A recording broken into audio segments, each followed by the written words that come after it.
people live in a world of their own making. Frankly, that seems to be the problem. Welcome to Angry Planet.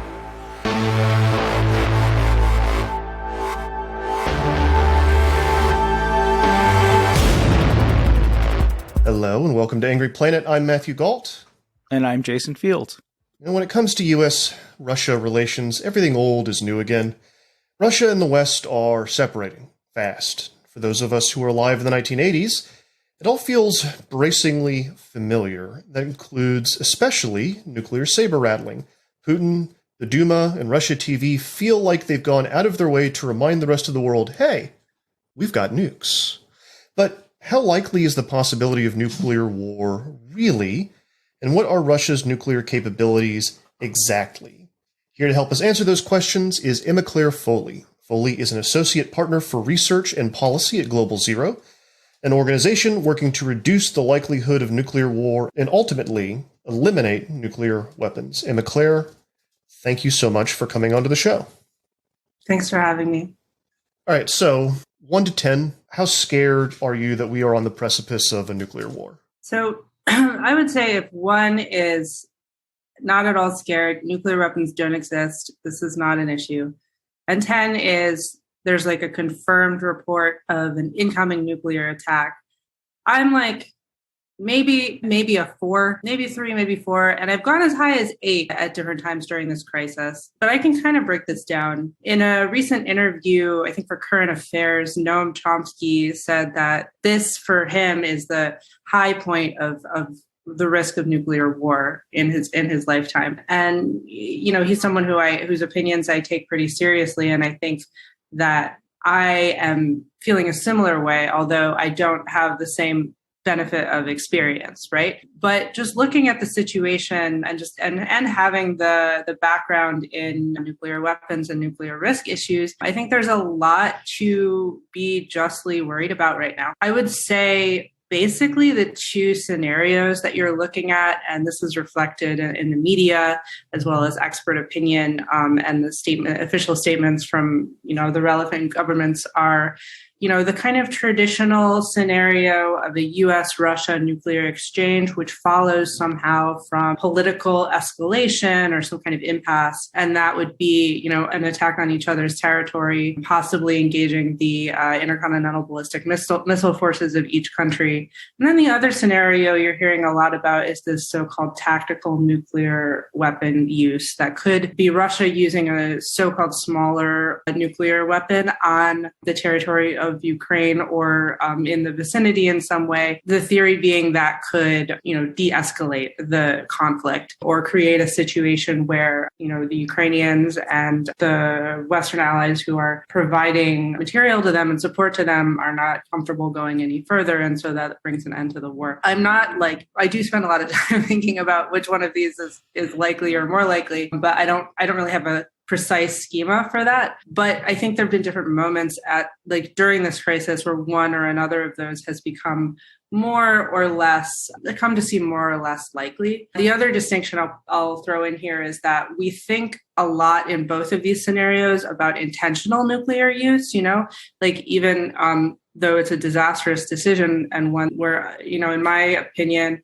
the consequences always outweigh the benefits. We think of it as, you know, someone's thinking rationally with all the information they need to make this decision. The one exception there is this sort of madman theory where people talk about President Putin as, you know, not thinking rationally. But I think that falls within the same overall class, or the same type of scenario. The other scenario that I think gets less attention in the press is the accidental scenario, which would be in a moment of heightened tension, a misinterpretation available by one party of the other because the decision times around nuclear strikes are so short by design. And this has happened before in history that, you know, you've seen a near miss where something has been misinterpreted and, you know, there's almost a launch, almost a decision to conduct a nuclear attack until something stops it. So that's kind of what worries me more in this situation. It's that in this moment where everything's so tense, where communication channels are sort of dwindling, that there might be a misinterpretation that could cause an accidental first strike. I think it's kind of interesting that we don't focus on that accidental thing in the press because, as you said, we've been in that place pretty frequently since 1945, right? And we've been extremely lucky that typically there's always someone in the chain that says, you know what, let's hold off. Let's maybe not follow these orders and push that button. I bet it was something wrong with the radar. And that's usually what ends up happening. But on a long enough timeline, we can't be lucky forever. When were you at an 8? I think I was at an 8. Yeah, I remember very clearly being in the IKEA in Red Hook, Brooklyn, when I heard that. I think it was the first rapid military aid to Ukraine. And I was just, pretty worried about a moment where Europe or the US would choose to get engaged militarily on any level.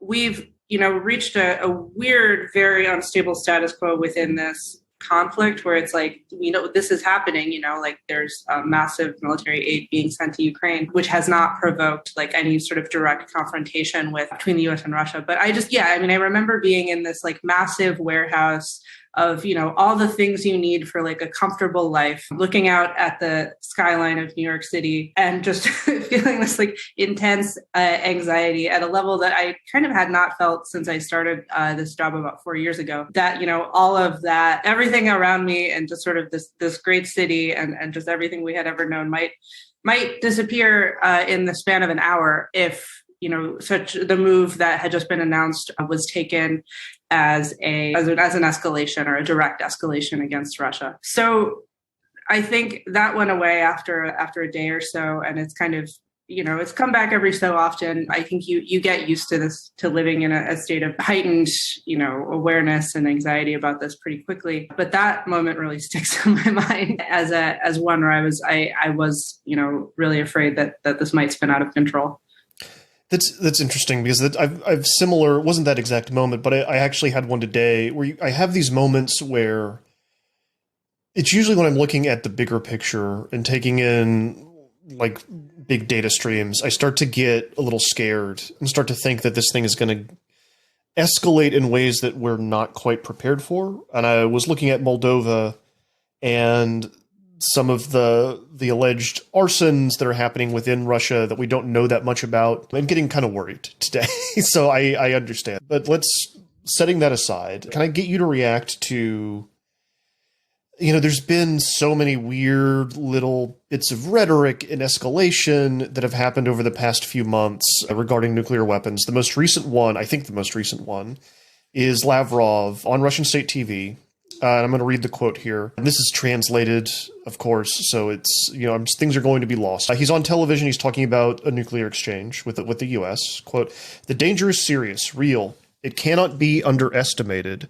During the Cuban Missile Crisis, there were not many written rules, but the rules of conduct were clear enough. Moscow understood how Washington was behaving. Washington understood how Moscow was behaving.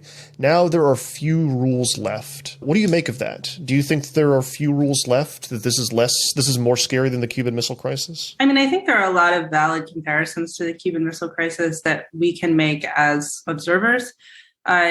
And one of the ones that comes to mind that's already flowing from the conversation we've had has been the fact that, the Cuban Missile Crisis wasn't just a moment. It was kind of a long period. It was a relatively long period with a few moments of more intense risk within it.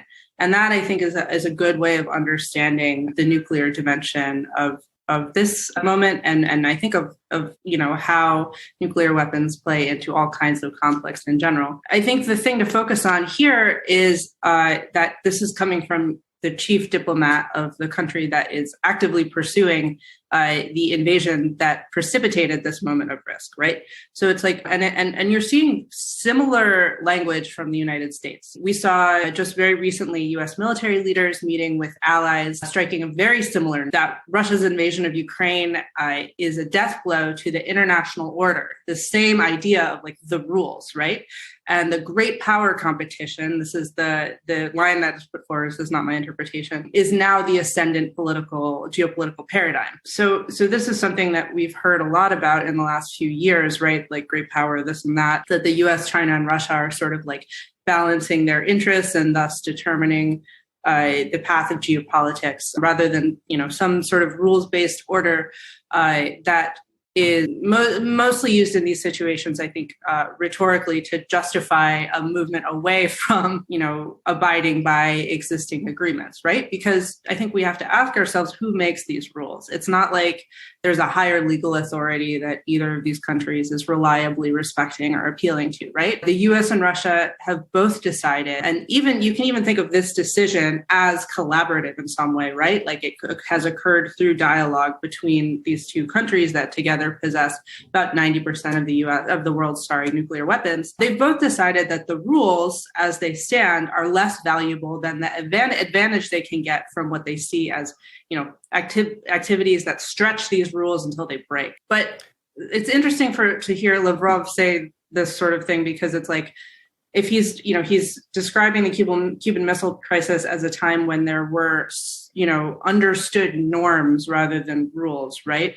But if that can be taken to mean anything concrete, I think what he might be referring to is crisis communications, which still do exist between the U.S. and Russia to some degree, right? That was kind of at a recent low during the later years of the Trump administration, which made a really concerted effort to kind of cut off all these channels of communication and of collaboration and diplomatic work between the U.S. and Russia. And some of the repair work for those sort of lower level diplomatic ties that went on in the early Biden administration is still in place. And I think that's something that's really valuable when you're thinking about this like accidental nuclear use scenario, right? There is, maybe not a big red telephone, but there's something that allows both sides to kind of compare notes and check against information that might lead to an accidental first strike.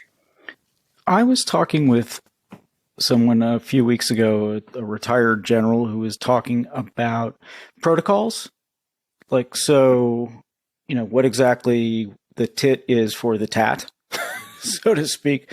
Like, if Russia used a tactical nuke in Ukraine, he was saying that it's a secret what it is that the United States would do. Is that true? And why is it a secret? Wouldn't it be safer for everyone to know? Yeah, I mean, it would definitely it'd be definitely safer to have a clear and comprehensive declaratory policy, which is what we call that. And, the Biden administration is in the coming months going to release its nuclear posture review, which is released by every new presidential administration in the United States and details the scenarios when the U.S. would use a nuclear weapon. We got kind of a sneak peek of that a couple weeks ago. And one of the highlights of that, it also sort of details the use or like intention to get rid of various weapon systems, things like that. It's a full overview of how the how the administration intends to manage and use or not use its nuclear capabilities. And so one of the things that came out of that was this phrasing that the fundamental purpose, that was the phrase, of U.S. nuclear weapons was, this comes out of a very long and delicate strategic conversation about whether the United States would be willing to adopt what's called a no first use policy, which would say that the U.S. will not use nuclear weapons first in any circumstance. The goal of this, and the reason I bring this now, is because of that transparency aspect, right? There's a widespread belief that I think filters down through the media into more popular opinion that ambiguity is really useful, right? In situations involving nuclear weapons, because in theory, Russia doesn't know what the U.S. will do if it uses a nuclear weapon in any circumstance, maybe, but a tactical nuclear weapon, as we're saying now. And so the idea is that affects its risk calculus, that it doesn't want to risk an unacceptable consequence for its own actions. The other side of this, and the one that I tend to agree with more, is that if you rely on ambiguity, you make it more likely that you're going to get one of these situations that we've already discussed, right? Where it's like, you're not sure what the other side is doing. You're in a moment where you're risking, if you do nothing and there is an incoming strike, so you risk maybe losing your ability to do a retaliatory strike or something like that, right? And that's the risk calculation that you're looking at in a moment, and when ambiguity is like a strategy, right? So if you're really serious about avoiding nuclear use, which I am, I think erring on the side of transparency is better. But with the issue of what to do if Russia uses a tactical nuclear weapon in Ukraine or in the context of its invasion of Ukraine, for me, I think it's really tempting to kind of speculate on what the appropriate response to that would be. But for me, I think thinking in terms of the vast majority of people's interests and their ability to affect or inability to affect nuclear weapons policy, the best course of action is simply to do everything you can to support the elimination of nuclear weapons, including tactical nuclear weapons, right? Because fundamentally, you can't undo a nuclear strike, right? You can't, there's like very little you can do in response that's going to like come anywhere close. You know, the situation can only get worse. And the only way to effectively prevent that kind of situation is to, make sure we don't have weapons that can cause the kind of damage that a tactical nuclear weapon would. Can we talk about Russian nuclear capabilities? What do we know that is concrete about what they have? Do we know how many ICBMs they have? And what's the deal with this Sarmat that has been, everyone got excised about I think it was last week? Yeah, so we have pretty precise information about what Russia's nuclear capabilities are. I would say the best openly available source of information for that is regularly published in the Bulletin of Atomic Scientists. It's called the Nuclear Notebook. And researchers regularly publish an inventory of existing nuclear weapons from all nuclear weapon states drawn from open source research. So that's usually what I go to when I want precise information about how many weapons a given country has. With Russia, you have about 300 ICBM launchers currently and about 1,200 total warheads. That's in comparison to the US's 400 launchers and 800 total warheads. With the Sarmat, you got a lot of alarm, obviously, when the test occurred last week. And I think that's really understandable. The dynamics of nuclear testing since the beginning of the Ukraine crisis have shown what, has always been true, that any action taken with nuclear weapons, even if it's ostensibly, non-aggressive, like a test or something like that, will always play into the larger political dynamics of nuclear weapons. And so there was a widely publicized decision by the United States to not test an ICBM several weeks ago. And that, in the same way was sort of played as an indication of like responsibility and restraint, whereas the messaging around the Sarmat test, which incidentally had been planned for a very long time and sort of duly announced in the Western press, was played off as like kind of as a part of the rhetoric of like potential nuclear escalation as a threat, right, and a sign of what Russia might be willing to do if pressed. I think that you have to think about the ICBM forces of each country. You have to think about the nuclear dynamics of between the U.S. and Russia as ongoing and more determined by this longer term push towards modernization that both countries are undertaking, rather than like a short term kind of way of using the nuclear forces as a threat or as a sort of political tool, right? But it's very easy if you have these weapons to kind of take those opportunities as they come. Yeah, I want to throw some context in here, as I think like obviously the moment that we're in right now matters quite a bit. However, like that specific launch and also just the Sarmat in general is not, like as you said, the launch had been planned for a while. This stuff is not out of the ordinary, I would say, especially given the last like 10 years. And I think like that push towards modernization, which is driving a lot of the investments in both the West and in Russia into nuclear weapons, developing new kinds of nuclear weapons, even a push from Britain to acquire new weapons a couple years ago. But I'm reminded of 2016 when Putin announced the Sarmat. He also announced the nuclear-powered cruise missile, which we can talk about in a second, and I think a new kind of submarine-based nuke, if I recall correctly. And in that press conference in 2016, it showed CGI footage of them launching the Sarmat at Mar-a-Lago. Like, so in the grand scheme of like nuclear rhetoric, like the stuff we're seeing now is not completely out of the ordinary, right? It's just the fact that there's the war going on that I think adds to the anxiety. Oh, yeah, absolutely not out of the ordinary. I think, as I said, I've been in this field for 4 years, and it's truly never a dull moment.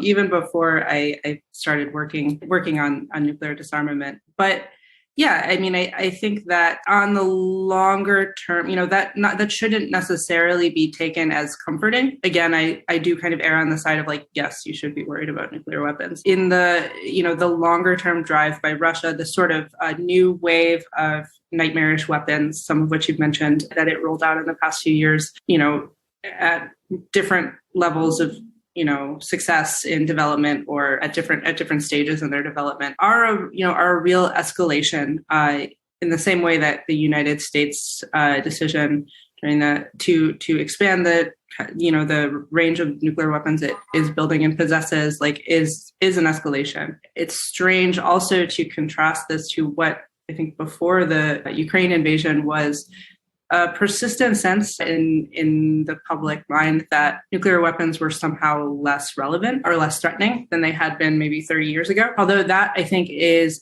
really rapidly changing because of this invasion. What makes it necessary to build up or redo our nuclear missiles? I mean, why are we putting $1 trillion into it? Why are the Russians so concerned to update their missiles? Weren't we all able to kill each other before? Because let me answer this because I have a funny answer. Okay. Sorry. Because there was a bunch of bad press 10 years ago about how America's ICBMs were running off of floppy disks and still using computers from the 70s that were security risks. And some guy dropped a wrench on an ICBM in one of those tunnels in, I think, the Midwest somewhere. And we're lucky that, that it wasn't a horrifying disaster. And these things have been sitting around unused for a while. Do they still work? Who's to say? Maybe we should put more money into making sure they work, et cetera, et cetera. That's my pithy answer. I don't know if you have something else. Yeah, I mean, I could go way less pithy, actually. I spend most of my time working on those very missiles in 5 states in the Midwest and Mountain West. And there are a lot of stories you can tell about, one, are we sure they work? Do they work? And two, the more subtle kind of intra-service dynamics within the military of when do we replace the nuclear weapon? When do we decide it needs to be replaced or it doesn't? Right. So, I mean, the conversation around modernizing the ICBM force in the U.S. has been a long one. And there's been until very recently when what's called the GBSD, the Ground-Based Strategic Deterrent Program, which will replace all of the U.S. ICBMs, moved forward that program that we sort of renovate existing ICBMs. Right. But yeah, they went into the ground about in the early 1960s in those states. And the U.S. no longer conducts nuclear weapons tests. It tests its capabilities mostly through computer programs. There's a very elaborate way that we test many capabilities, but we don't do full weapons tests anymore, which are prohibited by treaty.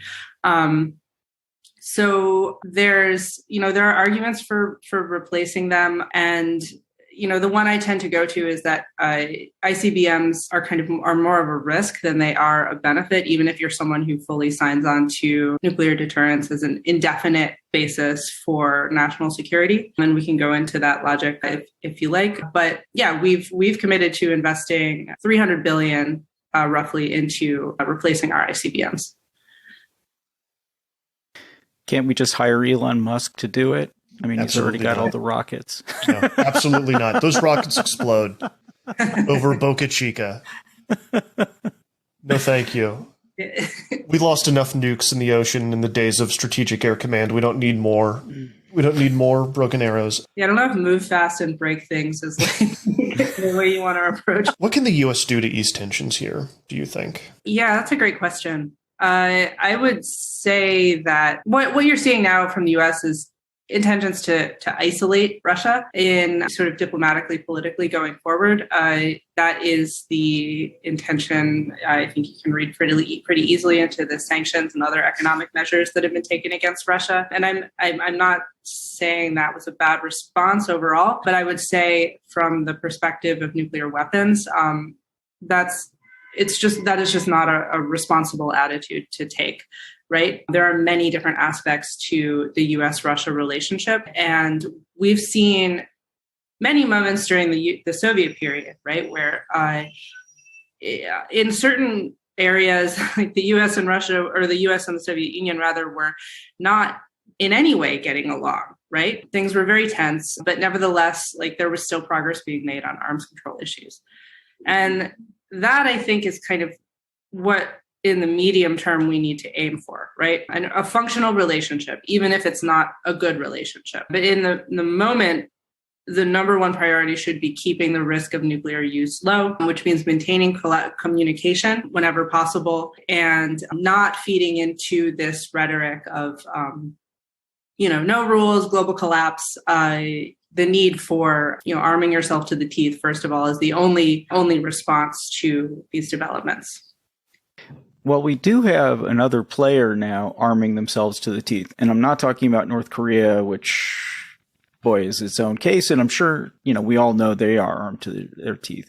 But China is now making this huge push into developing their nuclear weapons program. Why? And are they just looking to join the Deterrence Club? Yeah, I think if I could give a really watertight reason for why China is doing what it's doing, I would experience like a level of career success I cannot imagine at present. But I think that China has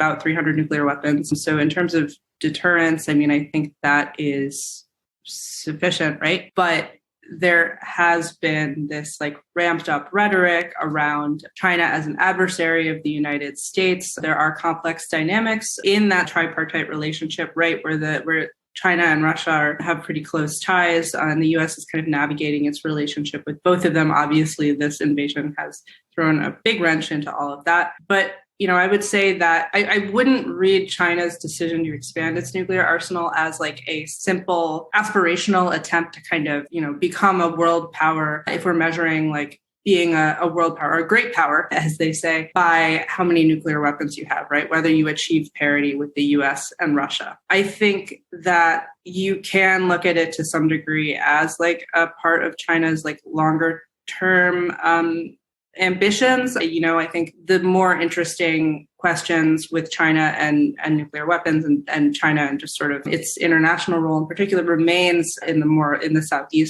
South and East China Sea, right? And its control or contested control over those areas. But my top line approach to China in this moment is just like, it has repeatedly stated its willingness to participate in disarmament talks, but noting the fact that the US and Russia have over 10 times its weapons, right?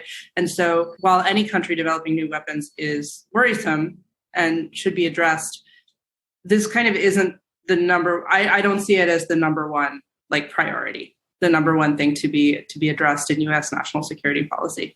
I just don't think that's credible. No, I guess that makes sense. They've already had plenty of nuclear weapons. They've never shown any particular use for them any more than anybody else. And we consider them a somewhat responsible actor. Right. This stuff started coming up when New START was dying because Trump dragged ass on extending it. Russia was like, we'll extend it. If you want to extend it, it'd be cool. And Trump kept dragging his feet and saying, well, we got to get any nuclear treaty like this, we got to get China on board. To which, as Emma Claire pointed out, China would say y'all, we've got 300 and you want us to engage in a treaty about reducing arms? Why don't y'all come down to our level and then we can talk? And I think you're right, Emma Claire, and this is something I've been thinking about in the last 48 hours, and a line I've been seeing coming up more online is that China's level of nuclear weapons is deterrence, right? If you're a country of that size and you want to make sure that no one else nukes you, you have you can argue about what the specific numbers are, but 300 when Russia and America have thousands is, like you just have them so nobody else hits you, right? But when you've got as many as Russia and the US have, like it feels less like deterrence and more like compellence. And I'm wondering what you think about the use of that word, compellence. It definitely feels like that's part of America and Russia's nuclear policies at the moment, even if they wouldn't say that out loud. Right. Yeah. I mean, I think that's a good kind of specialist term to understand what is pretty adamantly referred to, I believe, on an official level as deterrence. But I'm not a person who's going to argue for a narrow definition of deterrence, because I think that, again, deterrence is not a workable strategy into the indefinite future, even if it's it's a political reality of the moment. But I think that you see from the US, you see from Russia, and you see this creeping norm that deterrence means whatever we want it to mean, right? And even more kind of weirdo idea that if you have nuclear weapons, it's almost like your hand is freed, right?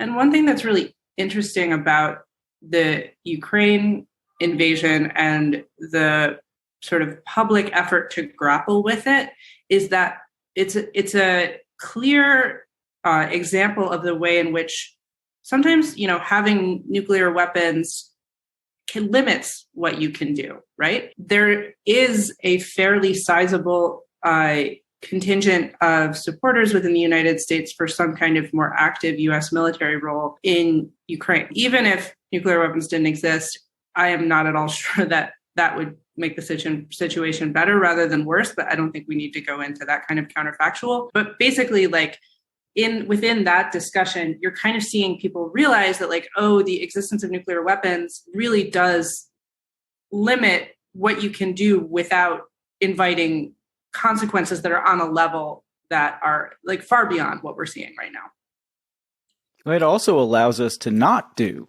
something, though, right? I mean, you have the cover where you can say, well, we can't get our boots, muddy because, well, there are nuclear weapons, which actually may turn out to be completely the right thing to do. Actually, I mean, I'm making fun of not going to war, which now I feel disgusting, and take it back. But it's interesting just how this plays any way you want it to play, right? I mean, yeah. And I think it has a lot to do with do people trust the government? I'm talking, I guess, just very colloquially about the United States. The answer is no, I would say. Although on a national security level, I think there is more trust across the board than on other issues. And there's been a great effort to maintain that trust, right? But the specific area where I think this is relevant right now is we are seeing more people are starting to see how you can sort of cite nuclear weapons to justify a whole range of actions or inaction. And the question then is, to what extent do people trust that that is on some level, honest or at least accurate assessment of the situation? Can I ask you some more big picture existential stuff kind of here as we're going out, if that's okay?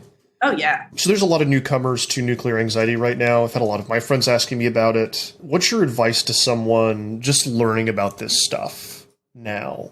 How can they learn about it and keep their anxiety in check as much as possible? So not to, route around the question, but, I think you see the nuclear anxiety concept getting a lot of play with people whose job it is to steward nuclear weapons. They're very excited about this idea and this framing. And that's understandable because, again, in the absence of any democratic control over nuclear weapons, which there simply isn't, there has to be trust, which allows people in a nuclear armed country to believe that their leaders who are in charge of nuclear weapons, and it's very few people, who really have a meaningful role in deciding if and when they're used, they have to believe that those people are making the right decisions and are making the decisions that are in their best interest, right? So I think that often you see this idea kind of deployed in a little bit of a disingenuous way.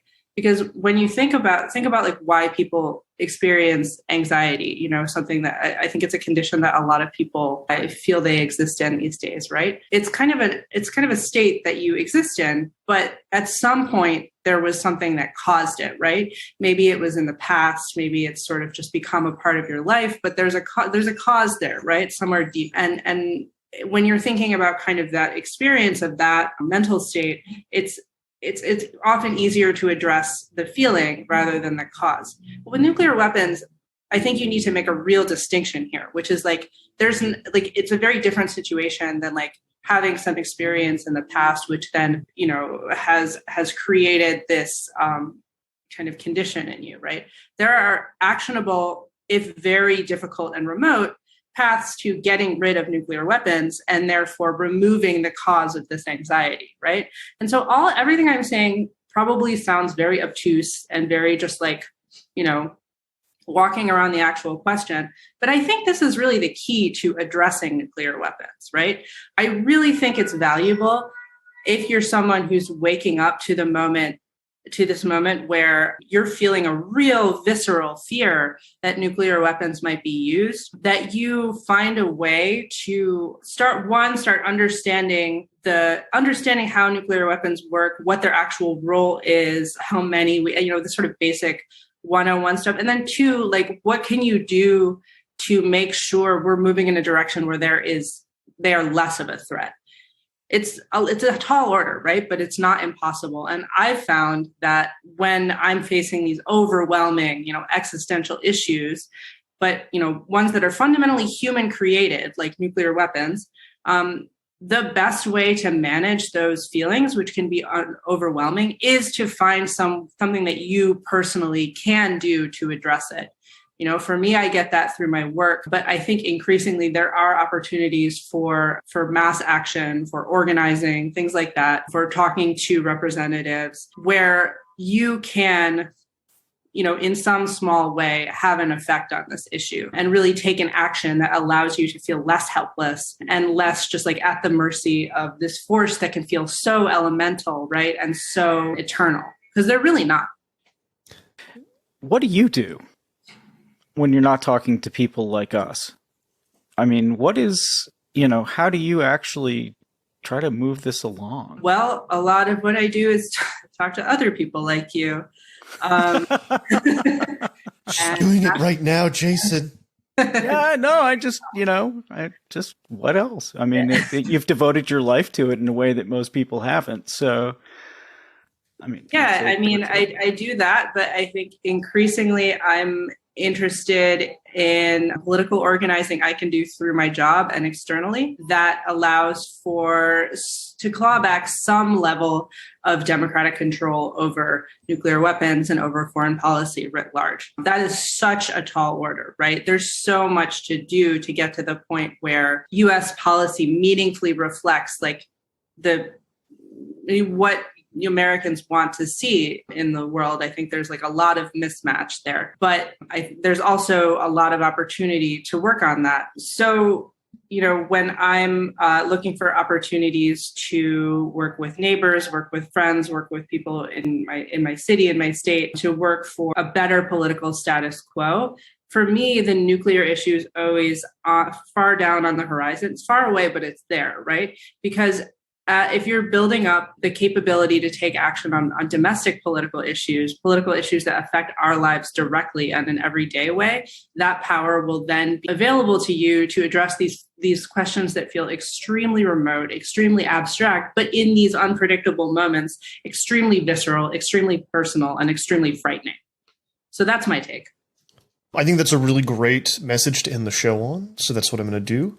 Emma Claire Foley, thank you so much for coming on Angry Planet and walking us through this. If people are looking to get into more of the activist side of this and want to start working for change, where would you send them? So one organization I work with that's doing really great work is called Beyond the Bomb. They have a presence throughout the United States, working with organizers who work in their universities and their communities to ask their lawmakers to take action on nuclear weapons. You can go to beyondthebomb.org to learn more, and I can also give you information about how to get plugged in.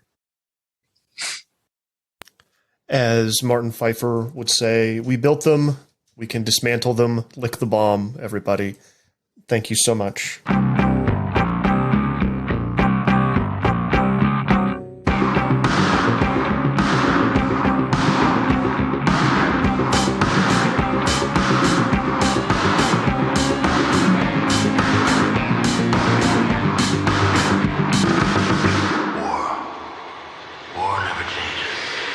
That's all for this week, Angry Planet listeners. As always, Angry Planet is me, Matthew Galt, Jason Fields, and Kevin Odell. It's created by myself and Jason Fields. If you like us, if you really like us, go to angryplanetpod.com or angryplanet.substack.com, where for a mere $9 a month, you can get commercial-free versions of the mainline episodes, as well as bonus episodes every month. Put out one already this month that is a look at what it's like to use open source intelligence to cover the war in Ukraine and how someone might get into that field and what dangers there are with that. The next one, which we've already recorded, should be out maybe tomorrow or this weekend, is about what's going on in Ukraine on the ground. We talked to someone we've had on the show before who is there right now and got some of their thoughts and talked about some of the conversations they're having and what they've seen as they've been over there. So stick around for that. Again, that's at angryplanetpod.com or angryplanet.substack.com. We will be back next week with more conversations about conflict on an angry planet. Stay safe until then.